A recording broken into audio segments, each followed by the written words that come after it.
Evo, ako možete se vidjeti sami trenutak polijetanja, recimo, kolega drži krilo, bez njega ne bi mogao predrilica poletiti, jer ona ima samo 2 kotača i jednostavno balansira na tome. Kad postigne uzgon dovoljan, ona se održava. Evo, kao što vidite, ovo je polijetanje.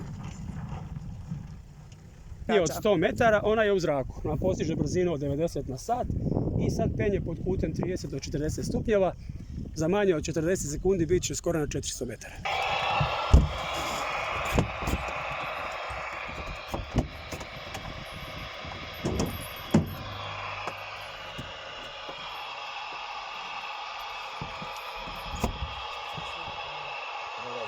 Idem sve na dan.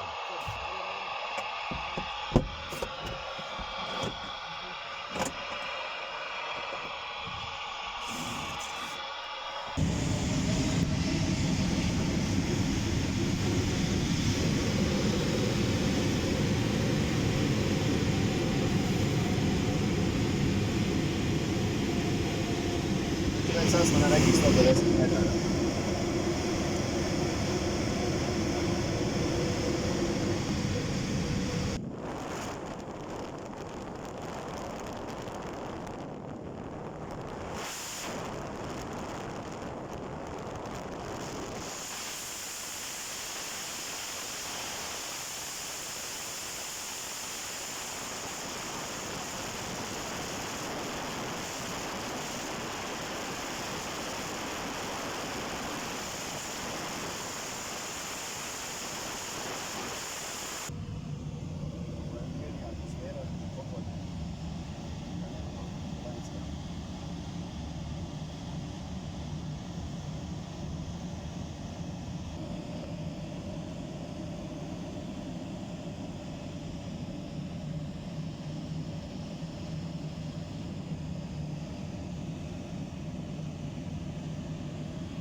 Ali je doživljaj uistinu vrhunski.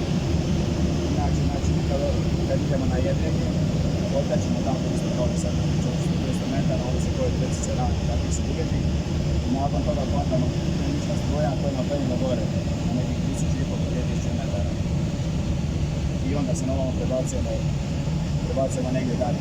Tako da uspijemo raditi relete i do Osijeka. A ovo redovno ovdje što uspijemo okrenuti, to su možda Nova Gradišta, Jankovac, Orahovica, Našice. Je li bilo neprimjerenih reakcija ovih koji su išli na ove panoramske letove? Nije bilo, uglavnom i to su nije stanje. Nije bilo nekih problema da su pustili kontrolu, da su skamenjali. Ovdje je velika banka. Ali uglavnom letovi se ovakvi osim ko ne izrađe ževice nešto. Ja moram priznati da spadam u onu kategoriju koja je rekla da nikad neće sjesti u avion. Ali nemam straha. Mislila sam da će me biti uistinu strah. Ja ću sad malo samo govoriti da vidim. Samo vi.